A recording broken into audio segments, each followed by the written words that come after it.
even governors, it is true that I would hurry on your punishment.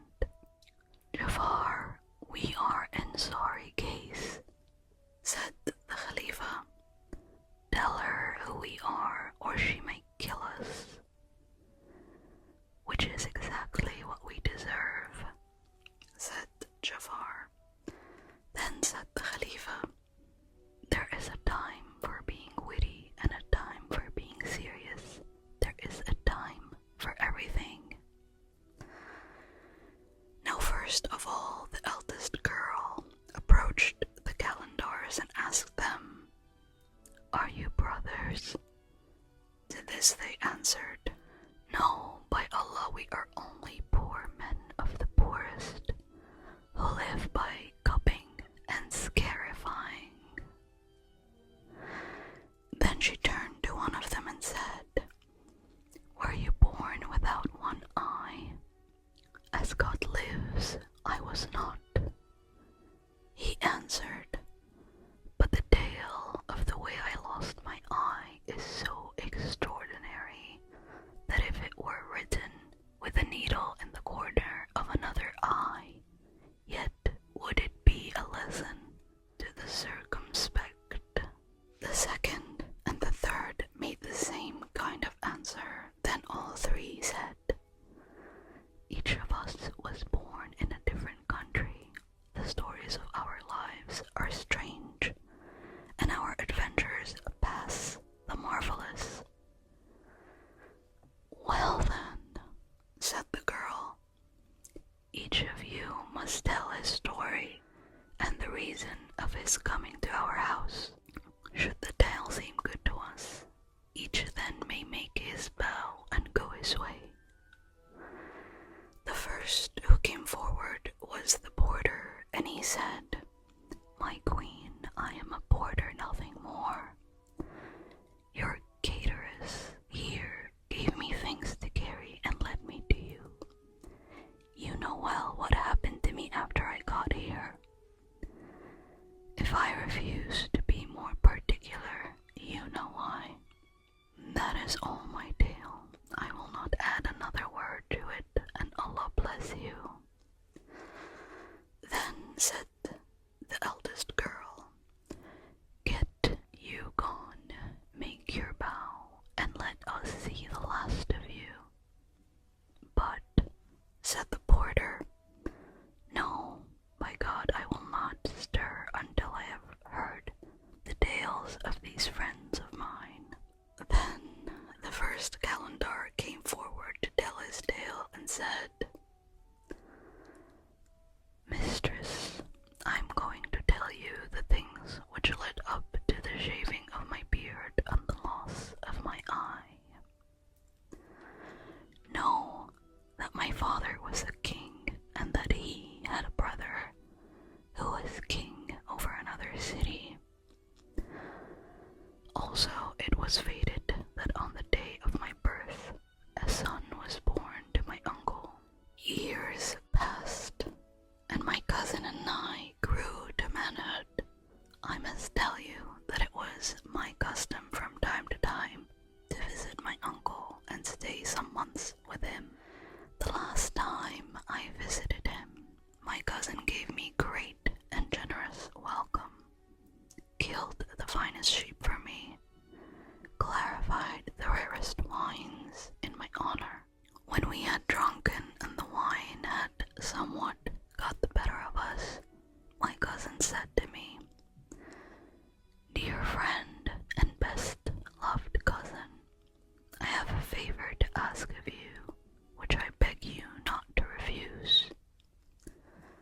I grant it with all my heart, I answered, and also, at his request, swore on our sacred religion that I would do as he bid me.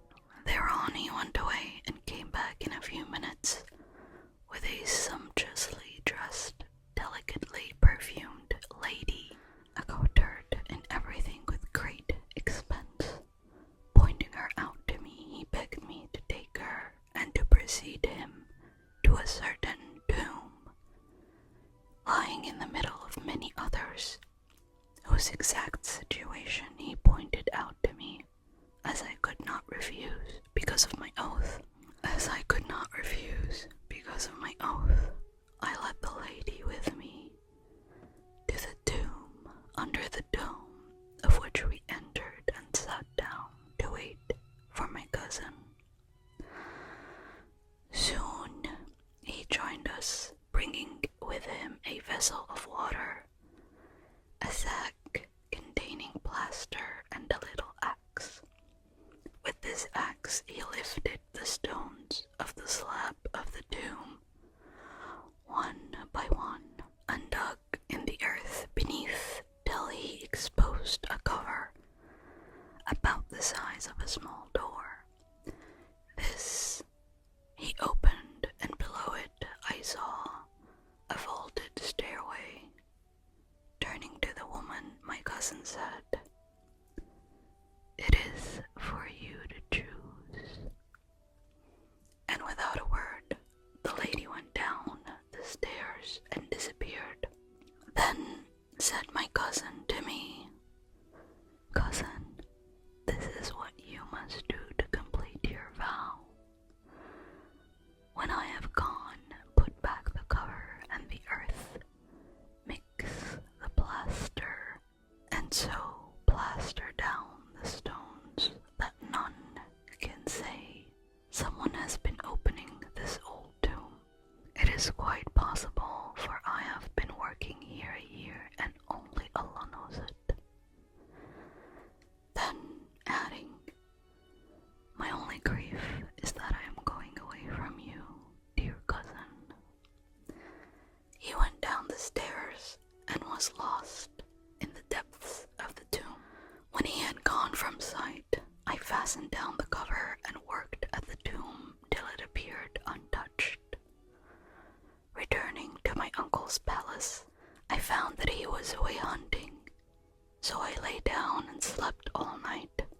But when morning came, I thought over all that my cousin and I had done and repented bitterly but uselessly. I went back to the tombs and searched all day till nightfall without being able to find the one I sought. So when I returned to the palace, I could neither eat nor drink for thinking of my cousin.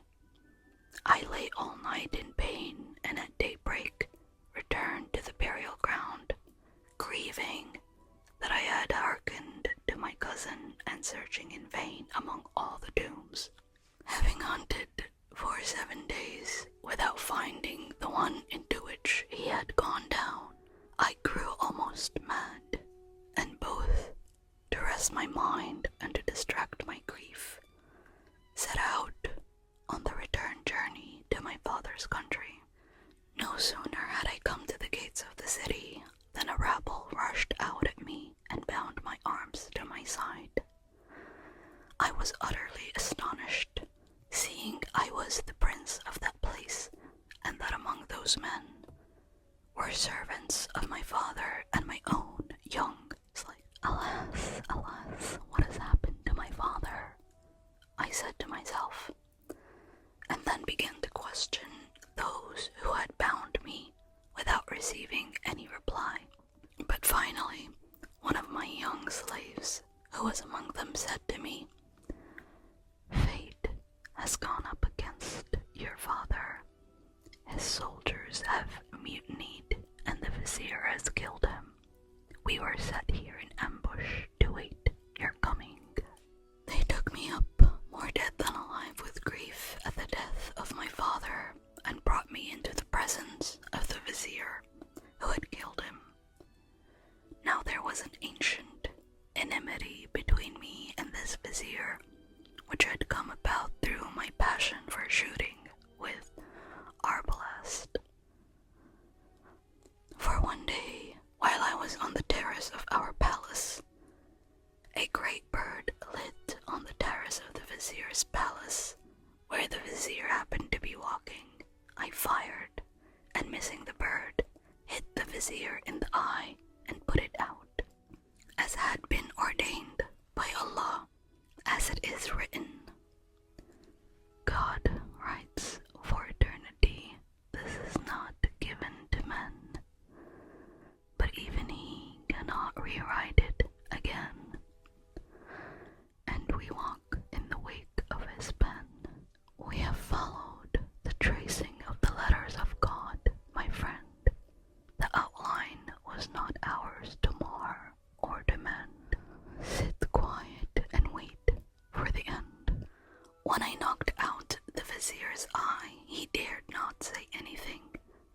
because my father was the king of the city. But now when I stood before him, with arms bound to my sides, he ordered my head to be cut off. For what crime? I asked. And what crime is greater than this? He answered, pointing to his eye socket. I did it by accident. I said, yes. He replied, you did it by accident, and I will do it on purpose. Then ordering me to be brought within his reach, he put forward his finger and pulled out my left eye. Since then, I have been one-eyed, as you all see. Not content with this, the vizier had me bound completely and put in a chest, which he delivered to his sword-bearer, saying, this is your affair. Draw your sword, take him out beyond the city, kill him, and leave him as food for the wild beasts. So the sword-bearer carried me outside the city, lifted me out of the chest, and was about to bind my eyes when I began to weep and intone these lines. When you wept apart, in the days of my power, I regarded your tears. I thought you a steel shield proof against spears, and you are the lancet pressed against my heart. You had proved your aim, the great bowman I had looked for to confound my foes. I knew yours from the arrows of all bows, true flying to my heart. I see the same. When the sword-bearer heard these lines, he remembered that he had been my father's sworder also, and that I had been very good to him. So he exclaimed, how can I kill you? I, who am your slave. Then he said to me, flee, for I spare your life, but never return to this land, or you will die and be the cause of my death also. The poet has said, go, my friend, you shall not die. Leave the houses.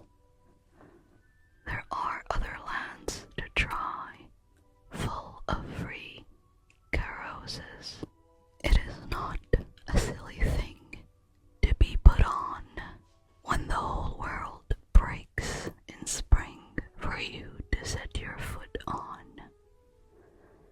Somewhere, somehow, you will pass, this is certain. But when you'll see the undergrass lies still behind the curtain, the lion grows each yellow thue near Samarkand. Remember that his soul grows too in the freedom of the sand. I kissed his hand when he had said these lines, and could hardly believe that I was safe until I had fled forward a long way. As I went, I consoled myself for the loss of my eye by thinking on my deliverance from death, and so proceeded until I reached my uncle's city again. When I found my uncle and told him of the fate of my father and how I had lost my eye, he wept bitterly, crying, nephew, you add another grief to all my griefs, another sorrow to my sorrow. My own boy has been missing for many days, and none can tell me what has happened to him. He swooned, and coming out of his swoon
save black cinders, just as if they had been thrown into a pit of fire. My uncle, seeing this, spat in his son's face, crying,